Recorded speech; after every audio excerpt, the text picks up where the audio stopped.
रूबिका जी, आपको भी बहुत बहुत कॉन्ग्रेचुलेशंस। आपके भी बच्चे होंगे, आपके भी फैमिली में होंगे बहुत सारे युवा। तो एब्सोल्युटली। उनके लिए उनको आप हमारा संदेश पहुंचाइएगा। कॉन्ग्रेचुलेशंस, हम सब लोगों की जीत हुई है, सब युवाओं की जीत हुई है। History has been written today and I am very happy and proud of this country's young people. क्योंकि जो 12 साल में सरकार बोलती थी कि इस्तीफा नहीं होता, जवाबदेही नहीं होती है इस तरीके की, उस सरकार को जवाब देना पड़ा, अकाउंटेबिलिटी युवाओं के लेनी पड़ी। सामने झुकना पड़ा। हम्म। लेकिन अभी चेतन ये कह रहे थे कि रूबिका ये कोई आसान चीज नहीं थी कि लोग इकट्ठा हो जाए। भाई कल को कोई भी जा सकता है, जंतर मंतर कह दे, जैसे जैसे चेतन ने कहा कि हम कह दें कि रसगुल्ला फ्री हो जाए, चलो हम सब प्रदर्शन करेंगे। लेकिन इस तरीके की ताकत, इस तरीके की भीड़ जुटाना, ये बहुत आसान काम नहीं है। और जो हुआ है, क्या अब सीजेपी इस बात का ध्यान रखेगी कि जहां गड़बड़ी होगी हम प्रदर्शन करेंगे, या कुछ एक नया प्लान आप लोगों के जहन में है? देखिए, प्रदर्शन करना, रोड पे आके रहना इतने दिन कोई नहीं चाहता, किसी का शौक नहीं है वो रोड पे सोए रोज रोज। तो सरकार को भी समझना चाहिए कि अगर युवाओं के अंदर आक्रोश है तो फिर लेटर के माध्यम से या उनसे पर्सनल बातचीत करके, डेलीगेशन लेके मैटर को सुलझा लेना चाहिए। क्योंकि युवाओं को 12 साल से इग्नोर किया गया है इतने बुरे तरीके से, तो जो अंदर का आक्रोश था वो सीजेपी के माध्यम से युवाओं ने निकाला।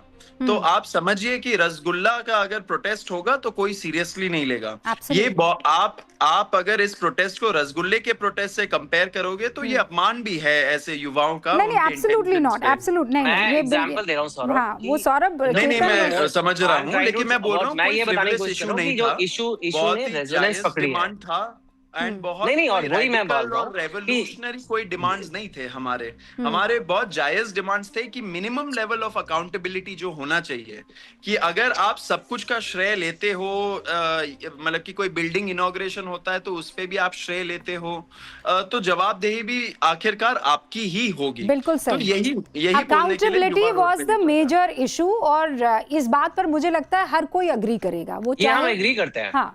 सौरभ, चेतन भी मैं सौरभ से एग्जांपल दे कुछ रहा बात था जो मैं कह जा रहे हैं। हाँ। आप बाद में आए हो, हम ये बात कर रहे थे कि ऐसा नहीं है कि हर कोई प्रोटेस्ट लेजिटिमेट होता है। आपका लेजिटिमेट प्रोटेस्ट था, इसीलिए उसको ट्रैक्शन मिला है, इसीलिए लोगों के दिल पे वो छुई है, इसी वो लोगों का दर्द उसने पकड़ा है, और वो इसीलिए इतना वायरल हुआ है। That is what I was trying to say. जो रसगुल्ले वाले प्रोटेस्ट होते हैं वो उसमें कोई नहीं जाता। आई विश जाए, जी जी। रूबिका और मेरे को बहुत पसंद है, लेकिन नहीं जाते। लेकिन जो मुद्दा मुझे इतना पूरा गहरा लगता भरोसा है। है कि हमारे जो भी पॉलिटिकल आइडियोलॉजीज रहे, हम्म। उसको आई थिंक उसका कट अक्रॉस करके युवा रोड पे निकला है। बहुत सारे बीजेपी के वोटर्स भी थे जिनके हाँ अंदर हाँ, आक्रोश था, जो मैं एक दो जिनको लग क्वेश्चन रहा था आपसे कि पूछ नहीं सकता हूँ सुना गया। रूबिका, आपसे इजाजत एब्सोल्युटली देंगे? एब्सोल्युटली, गो हाँ। अहेड। हाँ। सौरभ, पहले तो मुझे ये बताओ, आई एम श्योर पूरी कंट्री में ये सब जानना चाहते होंगे। बाय द वे, आप हमारे भी बच्चे हैं, और आप मानोगे नहीं, अभी 2 घंटे पहले मेरे घर पे डिस्कशन हो रही थी। मेरा एक बेटा बिल्कुल आपकी तरह लगता है, उसका नाम श्याम है, by the way, same here style. एक तो आपका ये वाला हेयर स्टाइल आपकी जनरेशन में बड़ा पॉपुलर है। बट मेरा मेरा ये क्वेश्चन है, इस वक्त आपके अंदर क्या क्या इमोशंस आ रहे हैं, आप में और जो बाकी हैं? व्हाट इमोशंस आपके अंदर, कौन सी भावनाएं हैं? And such such, at any moment आपका लोएस्ट पॉइंट, या आपको कभी डर लगा बीच में? देखिए, इमोशन अगर ऑन अ लाइटर नोट तो ये बोलूंगा, एग्जॉशन है, बहुत हाँ, तगड़ा थक गए हो? एग्जॉशन है। सब सोएंगे अब बहुत दिनों के लिए।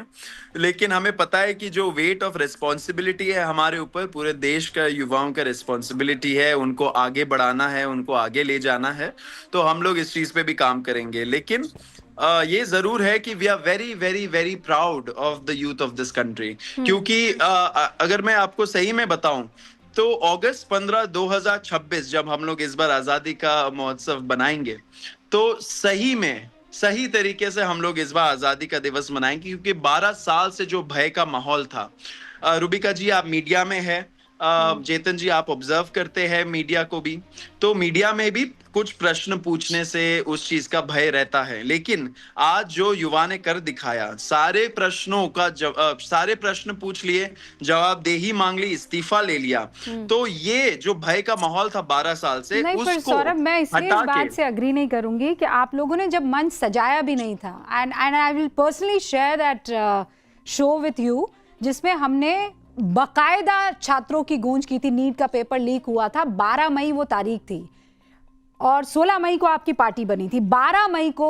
आई रिमेम्बर मैंने कहा था धर्मेंद्र प्रधान को अकाउंटेबिलिटी लेनी होगी, लेकिन होता है ना वो एल्गोरिथम होता है, कई रीलें चलती है, कई नहीं चलती है। अटैक नहीं करो जब नहीं, ऑब्वियसली आई अंडरस्टैंड, पर मैं चूंकि इस प्लेटफॉर्म पर आपने ये बात उठाई है तो मैं ये बताना चाहती हूँ कि बहुत से ऐसे लोग थे, भाई हमारे भी बच्चे हैं, और कल को जब वो एग्जाम देने जाएंगे सौरभ, तो आपको दुआएं देंगे इस बात का कि एक स्ट्रॉन्ग, मजबूत, हमें जो फैसले और कदम उठाने थे वो उठाए गए हैं, no doubt about it.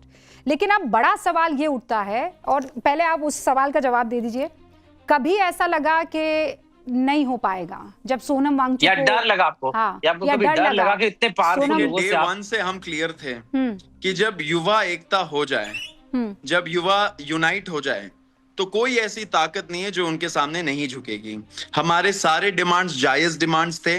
Basic minimum accountability restore करने का डिमांड था, साथ साथ डिग्निटी उन फैमिलीज के लिए जिनके बच्चे इस ब्रोकन करप्ट एजुकेशन सिस्टम के वजह से सुसाइड करके मर गए, उनके फैमिलीज की डिग्निटी वाली बात थी। एंड साथ साथ जो प्रदर्शनकारियों के खिलाफ एफआईआर फाइल किया गया था एंड किया जाएगा, उससे उसका चिलिंग इफेक्ट को हटाने के लिए जो विड्रॉल का गारंटी मिला है, ये हम लोगों का, ये सारे डिमांड्स बहुत बेसिक मिनिमम अकाउंटेबिलिटी। नहीं, पर ये तो डिमांड्स बताई सौरभ, वो पॉइंट हम जानना चाह रहे हैं कि वो सौरभ दास, आशुतोष रांका, अभिजीत दीपके, कभी ऐसा हमें डे वन से पता था, ऐसा लगा था कि बहुत मुश्किल है? नहीं, ऐसा कभी नहीं लगा। युवा जब यूनाइट हो जाए, हमें डे वन से पता था कि जीत हमारी ही होगी। It was a matter of time, it is a matter of time, क्योंकि हम लोग सत्य के राह पे थे, डिस्पाइट मीडिया प्रोपेगेंडा कि हम लोग डीप स्टेट, हम लोग का फंडिंग, हम लोग का पता नहीं क्या क्या लेबल लगाने का कोशिश किया था, एक भी लेबल स्टिक नहीं किया, and it's a major success.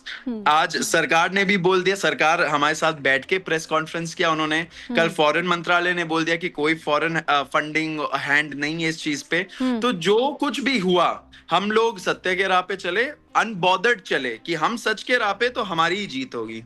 अब बड़ा सवाल ये है कि व्हाट नेक्स्ट? सौरभ, अब आगे क्या करेगी सीजेपी? कॉकरोच जनता पार्टी स्टेज, क्या वो एक पॉलिटिकल पार्टी बनेगी? सौरभ दास जो कि सीजेपी के प्रवक्ता हैं, वो क्या चुनावी प्रक्रिया में एक्टिव होंगे? नहीं, देखिए, हमारा ऐसा अभी कोई प्लान नहीं है, लेकिन ये जरूर बता देना चाह रहा हूँ कि ये जो आंदोलन है, ये आंदोलन को हम ग्रास रूट लेवल पे ले जाएंगे।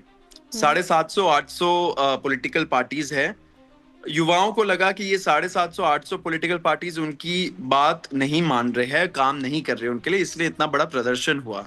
तो हमारा बहुत क्लियर स्टैंड है कि अगर हम ग्रास रूट में लोगों को जगाए एंड ग्रास रूट पे हम लोग सही में क्रांति लाए, तो डेफिनेटली कोई भी पॉलिटिकल पार्टी हो, उससे युवा काम करा लेगी। तो हमारा यही मकसद है, ग्रास रूट्स पे जाए और इस चीज को आगे बढ़ाए। सारे जो युवाओं के मुद्दे हैं, अभी तो पेपर लीक, एजुकेशन सेक्टर से रिलेटेड मामले उठाए हमने, क्योंकि वो इमीडिएट ट्रिगर पॉइंट था, लेकिन फ्यूचर में हम लोग देश भर घूमेंगे, लोगों की बात सुनेंगे, युवाओं की बात सुनेंगे, एंड उनके लिए जो बेस्ट होगा उसका हम लोग एक डिमांड चार्टर और पॉलिसी पेपर लेकर आएंगे। लेकिन अभी तो मुझे लगता है आप लोग थोड़ा सा आराम करेंगे, एक्सर्शन है, थोड़ा सा रेस्ट करेंगे।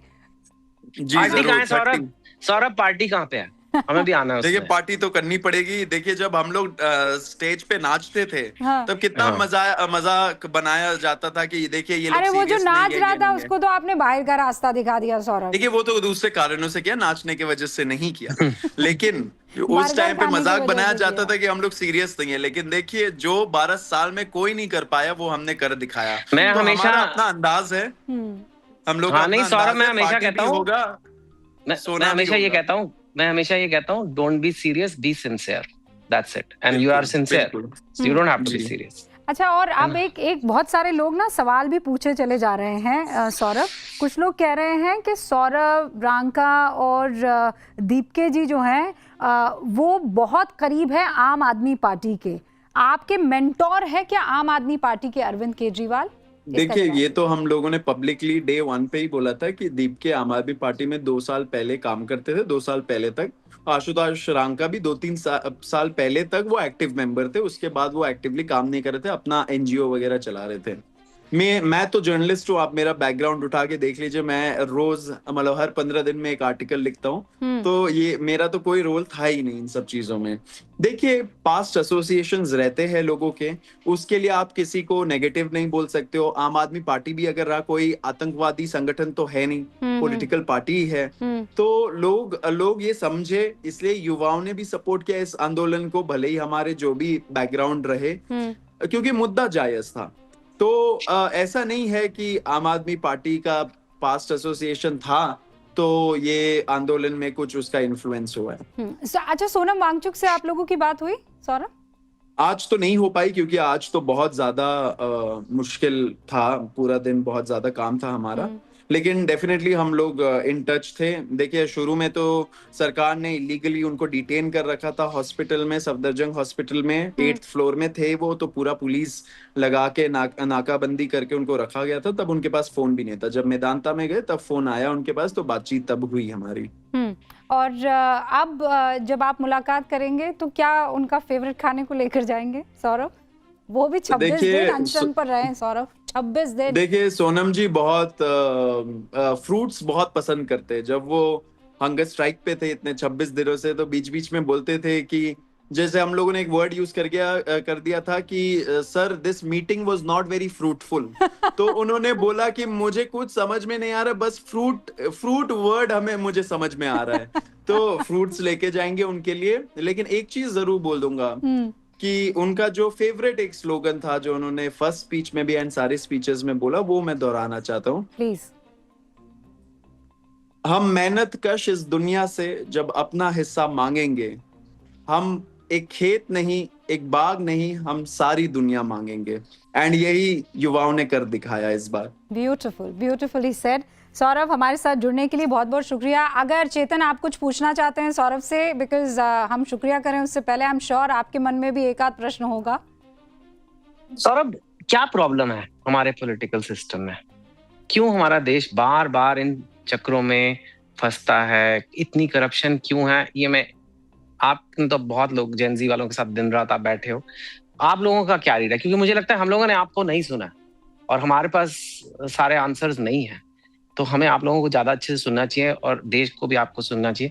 क्यों लगता है हमारे देश में, हमारा देश क्यों बार बार ऐसे करप्शन या लैक ऑफ अकाउंटेबिलिटी या जो भी ये इश्यूज हैं होते रहते हैं? क्योंकि जो अच्छे लोग हैं ना, वो लोग पॉलिटिक्स में रुचि नहीं रखना चाहते। जैसे बहुत बार हमें क्वेश्चन पूछा जाता था, क्या ये राजनीतिकरण हो रहा है इस मामले का? क्या राजनीति खेला जा रहा है? क्या ये राजनीतिक आंदोलन है? तो हमने जो एक नेगेटिव कॉनोटेशन दिया है ना वर्ड पॉलिटिक्स को, तो इसके वजह से अच्छे लोग जुड़ना नहीं चाहते, सिस्टम में नहीं आना चाहते हैं। हम लोगों ने शुरू से बोला कि हमारा जो आंदोलन है वो एक पॉलिटिकल यूथ मूवमेंट है। अगर सरकार कैसे एजुकेशन सेक्टर को में सुधार लाएगी, वो एक कानून पास करेगी, एक पॉलिटिकल पूरे डिस्कशन और पॉलिटिकल पूरे लॉ निकाल के पॉलिटिकल सिस्टम से उसको इम्प्लीमेंट करेगी एक पॉलिटिकल सरकार। अगर उसमें कोई प्रॉब्लम हुआ तो कोर्ट में जाएंगे, जो एक पॉलिटिकल इंस्टीट्यूशन ही है, तो जवाब भी उसका पॉलिटिकल ही होगा। तो ये नैरेटिव हमें चेंज करना पड़ेगा कि politics is dirty, politics is bad. तो वो नेगेटिव कॉनोटेशन हमें हटाना पड़ेगा। ऑफ कोर्स सिर्फ ये मुद्दा नहीं है, सोशियोलॉजिकल रीजंस है, बहुत सालों की गुलामी है, बहुत दशकों की, उसमें भी हम लोग कुछ तरह से वायर्ड है उन सब चीजों में। इन सब चीजों से हमें ऊपर उठना पड़ेगा। 12 साल में जो लोग क्वेश्चन नहीं कर पाए सरकार को, वो अब क्वेश्चन कर रहे हैं। तो वो एक क्या बोलते हैं, एग्जाम्पल है कि कैसे लोगों को प्रश्न करना, अथॉरिटी से क्वेश्चन करना आना पड़ेगा, तभी सुधार आएगा इस सिस्टम में। सौरभ, आप जाए बस उससे पहले एक महत्वपूर्ण सवाल। आपने ये कहा कि जहां जहां भी परेशानी होगी वहां वहां हम जाएंगे और जनता को ऑब्वियसली अपने मुद्दों को लेकर कैसे जागरूक होना और हक की आवाज बुलंद करनी है उस पर काम करेंगे। पेपर लीक तो हर जगह की प्रॉब्लम है, मतलब चाहे आप केरल चले जाइए, हिमाचल प्रदेश चले जाइए, कहीं भी, किसी भी, पंजाब, तमिलनाडु। तो क्या आप अलग अलग राज्यों में भी जाएंगे? पंजाब में पुलिस ने लाठियां बांधी, क्या वहां के प्रशासन से भी आप सवाल पूछेंगे, सिस्टम से सवाल पूछेंगे? देखिए, मुझे लगता है जहां जहां ऐसे प्रॉब्लम्स हैं, सिर्फ पेपर लीक नहीं, एजुकेशन सेक्टर नहीं, सारे युवाओं के मुद्दे जो है एंड जो इश्यूज है, उसके लिए हम लोग देश भर में जाएंगे, सारे स्टेट्स में जाएंगे। हमें नहीं फर्क पड़ता कहाँ पे आम आदमी पार्टी सरकार है, कहाँ कांग्रेस सरकार है, कहाँ बीजेपी या टीएमसी सरकार है। ये लोग आए होंगे हमारे मंच पे। हम लोगों ने स्ट्रिक्टली बोला था सारे पॉलिटिकल पार्टीज को, पॉलिटिकल भाषणबाजी आप मत करिएगा, यहाँ से युवाओं के मुद्दे उठाइए, पेपर लीक का मुद्दा उठाइए, उनके साथ सॉलिडारिटी में खड़े रहिए। तो आपको हमारे मन से कोई पॉलिटिकल स्पीच नहीं मिला होगा। एंड विद एन अंडरस्टैंडिंग कि जब टाइम आएगा सबसे जवाबदेही मांगी जाएगी। तो हम लोग सारे युवाओं का मुद्दा सारे स्टेट्स में कटिंग अक्रॉस पॉलिटिकल पार्टीज हम लोग उठाते रहेंगे। सौरभ मैं बस एक चीज बोलूंगा कि ये वही देश है जहां इतना भ्रष्टाचार होता है, हर सरकार में इतना गड़बड़े होती हैं, लेकिन ये वही देश है जो सडनली नए लोगों को मौका भी दे देता है। आज नए पॉलिटिकल स्टार का जन्म हुआ है। मैं बस यही बोलूंगा, आपने प्यार तो, हम लोगों को प्यार तो आप लोगों से हो गया है, दिल तो आपने जीत लिया है, बस इस दिल को ना तोड़ना मत। नहीं, डेफिनेटली नहीं। मैं आपकी बात नहीं कर रहा। हमें रूबिका जी ऐसी है, गहरी बात कह गए चेतन भगत, बड़ी गहरी बात कह गए। देखिए हमारे one of the most accomplished writers है, तो उनका तो बनता है नहीं, बहुत ऊपर जाओगे, जाना मैं चाहूंगा, हम दो, रूबिका और मैं दोनों चाहेंगे आप प्रोग्रेस करें, बस दिल मत तोड़ना इस जनता का। उम्मीद नहीं तोड़ना। रूबिका जी आपसे भी एक अगर सवाल कर लूं, रूबिका जी, हाँ, आपके क्या एक्सपेक्टेशंस है हमारे से, ये बता दीजिए। नहीं सौरभ, देखिए सच में जब कॉकरोच जनता पार्टी बनी थी तब हमने यही सोचा था कि भाई अब ये युवा आए हैं, कॉकरोच जनता पार्टी जैसा नाम दिया है, क्या चाहते हैं, क्या करेंगे। लेकिन जैसे जैसे आप लोगों ने लोगों को इकट्ठा किया, लोगों की उम्मीदें आपके साथ जुड़ी और आज आप यहाँ पहुंचे हैं सौरभ, के सरकार आपके साथ बैठकर कह रही है भैया बताइए, आप जेन ज़ी का वो चेहरा बने हैं and obviously everybody is going to support you. कौन नहीं चाहेगा कि देश के युवाओं के लिए अच्छे दिन आए, कौन नहीं चाहेगा कि सिस्टम में सुधार हो, और सिस्टम में सुधार के लिए अगर हम सबको साथ चलना पड़ेगा Saurabh, we are going to be with you, trust me. Thank you so much Saurabh. Thank you Chetan.